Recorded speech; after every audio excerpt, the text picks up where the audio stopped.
When scouting the state for wild turkeys to include in data collection, researchers found one right next to a railroad track in the middle of a 10-yard stretch of the road's median, said Nicole Filippo, a PhD student at Ohio State University studying turkey disappearances. Surprisingly, she hatched one bird, Filippo told Salon in a phone interview.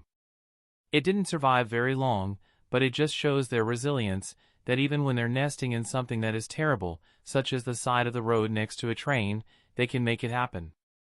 Although most of the turkeys taking center stage on Thanksgiving dinner tables this week probably come from farms, turkeys do roam wild in many U.S. states.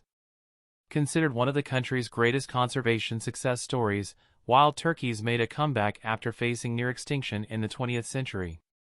But in the past decade or so, turkey populations have again declined in some regions, and scientists studying this phenomenon are unsure why. It's probably not one specific cause, and there's not going to be a silver bullet that's driving turkey population decline, said Dan Kaminski, a wildlife research biologist with the Iowa Department of Natural Resources studying turkeys. It's probably a combination of factors. As colonists landed in North America in the 1600s, they destroyed huge swaths of the native turkey's forest habitat to make room for agriculture and nearly hunted the bird into extinction.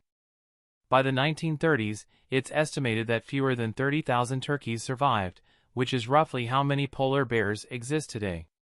Turkeys weren't the only animals pushed to the brink of extinction through colonization, and sharp decreases in bison, prairie dogs, and passenger pigeon populations led the government to pass a series of some of the first conservation laws designed to protect them. While the damage was done for species like bison, which were often exterminated to starve indigenous people, these laws helped wild turkeys bounce back across the country. By 2004, the wild population had ballooned to 7 million. While turkey populations continue to bloom in some parts of the country like parts of the West and Northeast, their populations have declined in 8 states across the South and Midwest within the last decade. One 2023 study published in Ecology and Evolution estimates that the population of one species of turkey, Meleagris gallipago-silvestris, found in the East declined by roughly 9% annually over the past 50 years. In Kansas and Oklahoma, 2 of the states with the largest declines, turkey populations have decreased by 60% since 2007 and 51% between 2014 and 2019, respectively.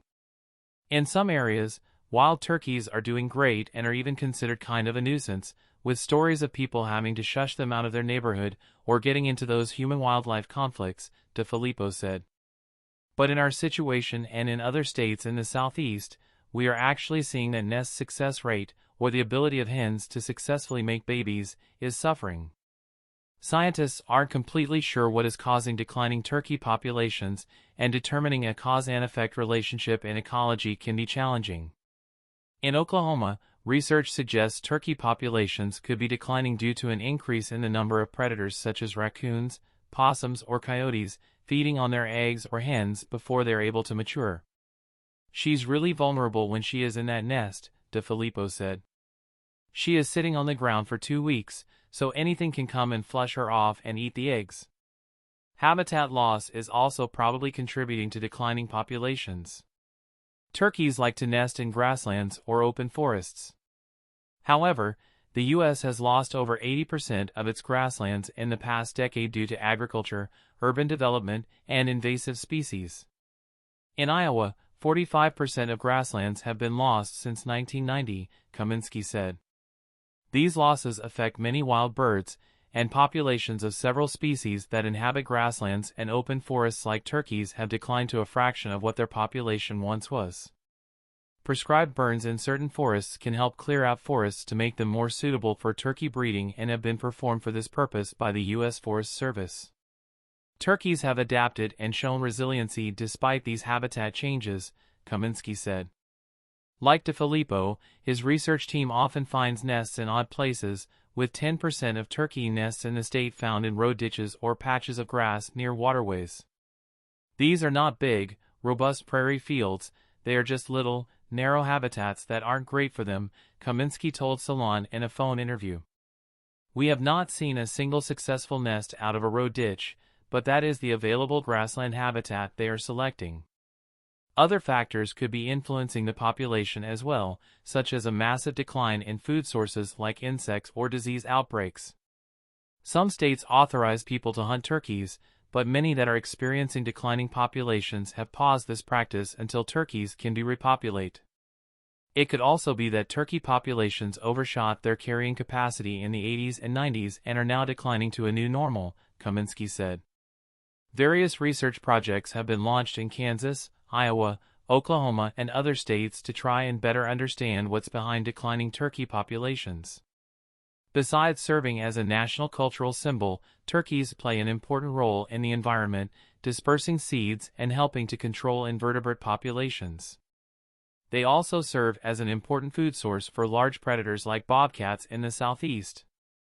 Moreover, turkeys have had cultural significance for many tribes long before colonists threatened the bird the first time around. In Oklahoma, the Muskogee tribe has also launched a turkey rehabilitation program to try and get these birds back. Although climate change is expected to further reduce the habitats available for turkeys to breed, through these efforts, some states are seeing early signs that turkeys could once again back.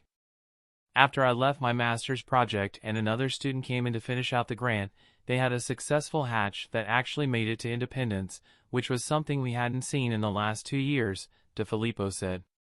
While it might not sound like the greatest number since it's only one brood surviving to independence, it's at least a little bit better than had been, and I think that little glimmer of hope helps.